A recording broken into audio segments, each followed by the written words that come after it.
Fournir des éléments impartiaux d'appréciation au public afin que ce dernier puisse faire des analyses et opérer des choix. C'est la raison d'être de cette activité dénommée engagement politique citoyen, dont le lancement s'est déroulé au Champ d'Oiseaux vendredi 28 octobre 2022. La rencontre a connu la présence des acteurs politiques, de médias et autres. Dans son discours d'orientation, l'ancien conseiller à la HAC, principal initiateur du dit événement, a passé en revue les faits majeurs ayant marqué l'histoire du Bénin, surtout de la période de la Révolution en 90. L'euphorie des lendemains de notre indépendance a très vite cédé place à une gestion chaotique, clanique et ethnocentrique du pouvoir. La très forte instabilité institutionnelle marquée par d'incessants renversements de pouvoir et l'hégémonie politique des évolués, donc des élites, qui ont caractérisé la gestion du pouvoir, les années 60 à 72 n'ont forcément servi de nid qu'au ralentissement, voire l'anéantissement total de tous les efforts de développement. Dans la même veine, la période dite démocratique jusqu'en 2016 est passée à la loupe du professionnel des médias qui a décortiqué les avancées et faiblesses. Pour des réformes auxquelles tout le monde a participé, la mise en œuvre a créé tellement de problèmes que même les intellectuels étaient perdus. On n'a pas pu expliquer qu'un certificat de conformité n'était pas une pièce nouvelle, mais c'était plutôt la conséquence de la nouvelle situation législative, c'est-à-dire de la nouvelle charte des partis politiques auquel il fallait nécessairement déroger avant d'être candidat. Donc ça crée une conséquence qui était cette pièce. Le dire n'est pas être un affidé du système. Pour l'orateur, que ce soit durant les périodes révolutionnaires et démocratiques, des actions ont été menées et qui pouvaient être capitalisées. Mais hélas. De 72 à 89, il y a eu quand même l'éveil du peuple. Il y a eu quand même, le peuple a été mis au cœur du développement. Il y a eu une sorte d'émulation politique. Il y a eu une sorte de prise de conscience de la condition de l'Africain après les indépendances, après donc l'ère coloniale, et qu'il nous fallait nous prendre en charge en comptant d'abord sur nos propres forces, sur nos propres ressources. Nous avons laissé tous ces acquis, on les a jetés à la Conférence nationale. Il y a eu la loi fondamentale du 26 août 1977, qui n'était pas un mauvais document.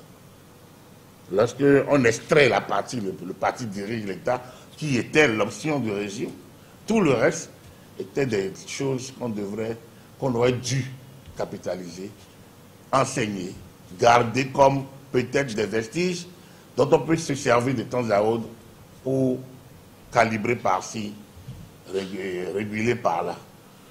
Au regard des actes qui sont posés depuis l'avènement de la rupture, le communicateur, dans son discours d'orientation, trouve que le régime actuel joue sa partition dans la gestion de la chose publique. Pour lui, aujourd'hui, on peut être fier d'être dans un pays qui est dirigé et qui est bien dirigé, avec la rigueur qu'il faut. Saluant l'initiative, le candidat malheureux à la présidentielle de 2021 a contribué aux échanges en déplorant la culture de l'irresponsabilité qui caractérise les États africains de manière générale. L'initiative est bonne. Vous avez soulevé certains aspects importants, c'est-à-dire que ce système qui est installé chez nous, et on oublie cette forme de l'histoire, personne ne se rappelle des choses. C'est important qu'on mette l'accent là-dessus. Mais si vous voulez être utile, c'est de pouvoir rationaliser ce type de pensée et en faire une idéologie propre à nous. La responsabilité des actes.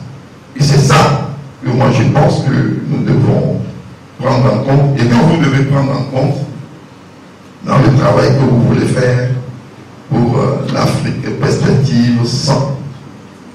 L'Afrique est un continent qui n'assume pas ses responsabilités. Nous avons le système du bouc émissaire. Reprendre toujours pour dire que c'est l'autre qui a fait que nous sommes comme ça. Une contribution que l'initiateur prendra en compte dans son engagement. Dans son nouveau combat, Agapit Napoléon Maforika a invité les professionnels des médias à mieux jouer les 3 missions cardinales qui sont les leurs à travers la qualité des contenus des productions. Les médias doivent valoir mieux que ce qu'ils valent aujourd'hui. Ils doivent jouer réellement leur partition. Quand on dit informer, et éduquer et distraire, chacun n'a qu'à s'amuser d'ici un mois à regarder, à décliner chaque option de l'information. C'est quoi? J'informe en quoi faisant? Est-ce qu'en relayant le président de l'UP qui va aller danser avec le président du BR que je gère l'information? Ou est-ce que c'est plutôt en analysant les déterminants du changement à la tête de l'UP, l'offre politique du BR, la pensée de Moël Béné, ou bien l'approche politique de RLC, que je mets des éléments à l'exécution? Ça, c'est le travail des médias. Ce qui va ragailler la corporation sans doute. Mais en attendant, des séries d'activités sont prévues les mois prochains.